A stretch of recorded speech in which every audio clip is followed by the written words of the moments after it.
जय श्री राम, जय श्री हनुमान। आइए श्री राम कथा में प्रवेश करते हैं। काकभूषण जी महाराज कहते हैं कि हनुमान जी महाराज वृक्ष पर बैठे हुए हैं। नीचे महाराज रावण का आगमन होता है। सीता माता पृथ्वी पर लेटी हुई है। वह रावण को देखकर उठ जाती है। तब रावण कहता है कि अरे त्रिलोक सुंदरी, हमें देखकर इस प्रकार भयभीत क्यों हो जाती हो? हम तो तुमसे अपार प्रेम करते हैं। और इस प्रकार पृथ्वी पर सोना, मेले वस्त्र धारण करना, कई कई दिनों तक उपवास रखना, यह सब तुम्हें शोभा नहीं देता है।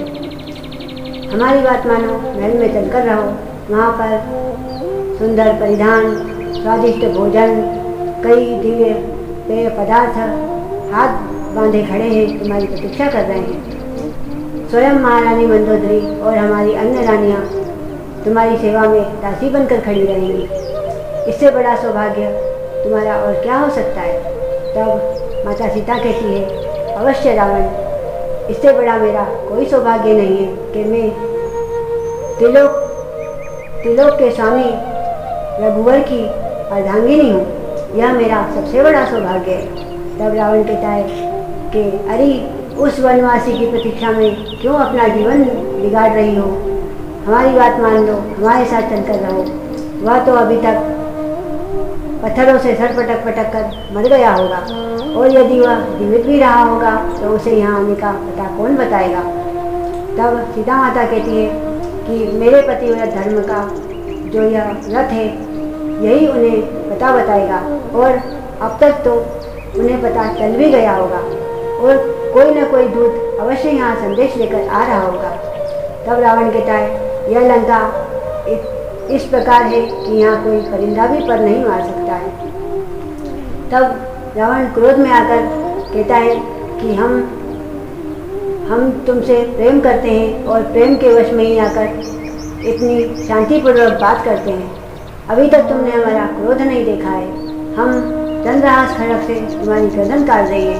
तब वहाँ पर महारानी मंदोदरी रावण का हाथ पकड़ लेती है और कहती है, महाराज, आप यह दुष्कार्य मत कीजिए। आपने पहले ही इतना बड़ा जो पाप किया है कि एक पतिव्रता स्त्री को इस प्रकार आप छल से लेकर आए हैं, तो महाराज आप मेरी बात मानिए, आप यहाँ से चलिए। तब महारानी मंदोदरी रावण को लेकर वहाँ से चली जाती है। हनुमान जी महाराज वृक्ष पर बैठे धीरे धीरे श्री राम प्रभु का गुणगान करते हैं। आमन बैठ जरा श्री राम जी के चरणों में, माया मोह तेरा कुछ न बिगाड़े, ध्यान तो ऐसा लगा श्री राम जी के चरणों में। इस प्रकार श्री राम प्रभु का गुणगान माता को जब सुनाई देता है तो वह मन ही मन प्रसन्न होती हैं, और वह कहती है कि यहाँ कौन ऐसा दिव्य रानी है जो श्री राम प्रभु का भजन कर रहा है, वह मेरे सामने आए। तब हनुमान जी महाराज सीता माता के सामने ऊपर से छलांग लगाकर नीचे आ जाते हैं। वह माता को प्रणाम करते हैं और कहते हैं कि माता, मैं हनुमान हूँ।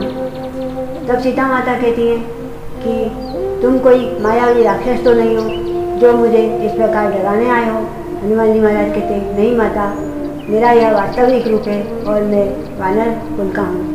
तब हनुमान जी महाराज सीता माता को श्री राम प्रभु की दी हुई मुद्रिका दिखाते हैं और कहते हैं, माता, यह मुद्रिका मुझे श्री राम प्रभु ने दी है, और उन्होंने आपको यह याद दिलाने के लिए कहा था कि जब आप गंगा मैया को पार कर रहे थे तब आपने श्री राम प्रभु को यह मुद्रिका दी थी। तो माता, आप विश्वास करिए कि मैं श्री राम प्रभु का भेजा हुआ दूत हूँ। मैं आपको विश्वास दिलाने के लिए एक और बात बताता हूँ जो मैं और श्री राम प्रभु ही जानते हैं। आपको जब रावण हरकर लेकर आ रहा था तब आपने ऊपर से कुछ आभूषण नीचे की ओर फेंके थे। वह ऋषिमुख पर्वत पर गिरे थे और महाराज सुग्रीव को मिले थे। तब श्री राम प्रभु की जब उनसे भेंट हुई, उनकी मित्रता हुई, तब उन्होंने वह आभूषण श्री राम प्रभु को दिखाए। श्री राम प्रभु उन आभूषणों को देखकर व्याकुल हो गए और उन्होंने कहा कि यह सीता के ही आभूषण है।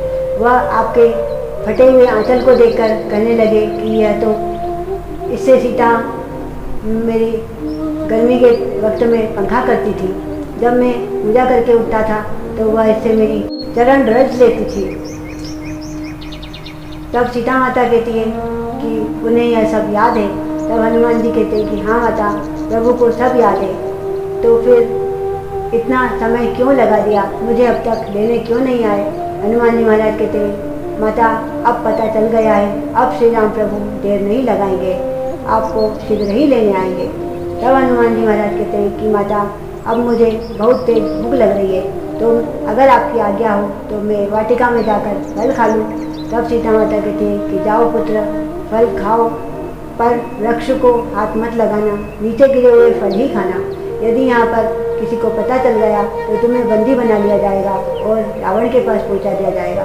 तब हनुमान जी महाराज कहते कि माता, अब आप निश्चिंत हो जाइए, मैं बस अब तक शांत था क्योंकि मुझे आपसे भेंट करना थी। अब तो मुझे इन्हें अपना पराक्रम दिखाना है और रावण को यह बता देना है कि श्री राम प्रभु की सेना में भी मेरे जैसे महाबली और हैं। इस प्रकार हनुमान जी महाराज वहाँ से माता की आज्ञा लेकर वाटिका में फल खाने चले जाते हैं। बोलिए श्री रामचंद्र भगवान की जय, हनुमान जी महाराज की जय। जय श्री राम।